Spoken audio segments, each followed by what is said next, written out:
Yes, guys, and welcome back to the channel, Jake Talks Football. And in this video, I'm going to be going through an in-depth analysis and review on Liverpool's squad now that the transfer window is finished. I know it ended on Monday. I've only just got around to be able to do it now. So let's jump straight into it. But before we start, make sure you hit the subscribe button and like the video. It really does help the channel. Let's go. So our goalkeeper depth is crucial. Alisson, we know, has struggled with injuries over the past couple of seasons, so we've obviously got the best number two in the Premier League in Georgie Mamardashvili. Could argue be our number one. Next season probably will be our number one permanently. I expect Alisson to probably move on next summer, but obviously this season we have got Alisson going into it. Fantastic goalkeeper. Obviously he's been here loads of great memories, saves along the years, amazing moments. That goal against West Brom he scored. I think next year he will move on, but this season he's going to be key to success. Still the best goalkeeper in the Premier League by a mile, but I think he's going to have 1 year left on his contract next year. And whether the club give him that extra big long contract, knowing they've spent heavy on Mamardashvili, who has arrived this summer that we actually purchased last summer, is another thing. So we've also brought in Freddie Woodman on a free. Just that to help with the homegrown for the Champions League, which we'll come on to in a little while regarding Chiesa. And yeah, just that great backup third option experience just to help out. Hopefully won't be needed at all this season, but helps with the registration purposes for the Champions League.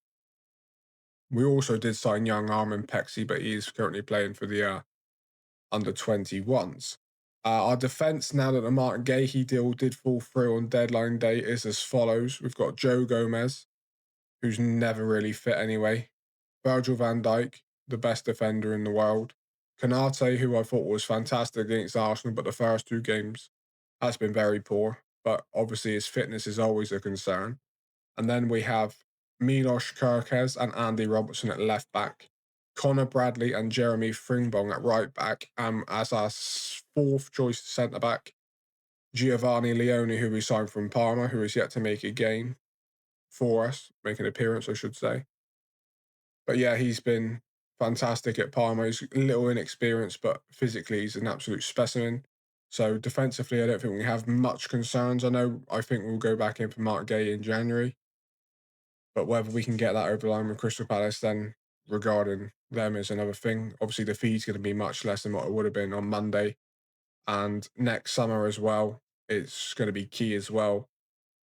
If he hasn't joined in January, his contract, he's going to be getting a massive sign-on bonus and joining on a free.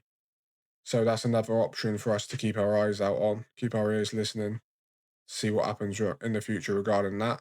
Moving on to the midfield, though, is where I think we could have done with an extra body, just in case Ryan Gravenberch was to get injured.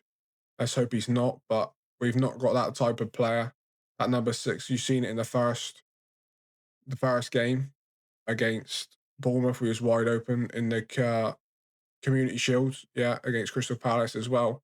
We just missed that presence in there, size, his ability to just turn someone, drop the shoulder and go. We haven't got anyone else with that sort of dynamism, burst of pace from the midfield. And his pressure resistance is just amazing. So we've also got Curtis Jones and McAllister who can play that position, but they're nowhere near as good as Gravenberch.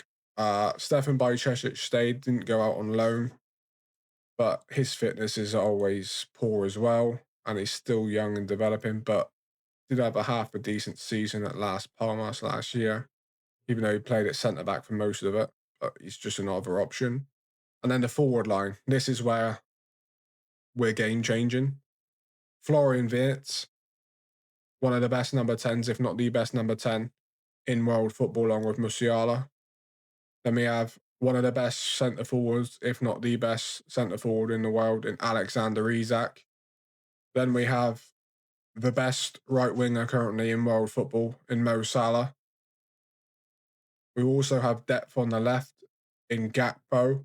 Ekatike can play that as well as through the middle. Chiesa can play anywhere across the front three. And of course, young Rio and Gamoa. That forward line is scary. That forward line can outscore any single team in world football. And that is what will separate us from the rest of the league rest of the teams in the Champions League is that depth in attack. If something's not working, we can change it. If you need to bring Ekatike on for half an hour because Isak isn't doing it, Ekatike's there. You need to, if Ekatike starts and you need Isak to do something, Isak's there. I mean, the striker situation is ridiculous. You've got two world class strikers that can just interchange. Whether the minutes is going to be an issue, I'm not sure. But Ekatike can also play off the left, I believe, as well. He could play in behind Isak and put Verts towards the left hand side. So we could rotate it that way. I actually think that would work really well with Verts just off of the left coming inside, Ekatike more central and behind Isak, and then Salah staying as wide right as possible. So we can have the underlapping fullback in probably Connor Bradley or Jeremy Frimpong, maybe even Dominic Soboslai, making that run past Salah, allowing Salah to use his creativity and then look for the height of Ekatike, the height of Isak, as well as maybe finding it into Verts' feet and then he's hitting one in the top corner. It's a great option for Slot to have. Um, if it was me, I'd actually play that team.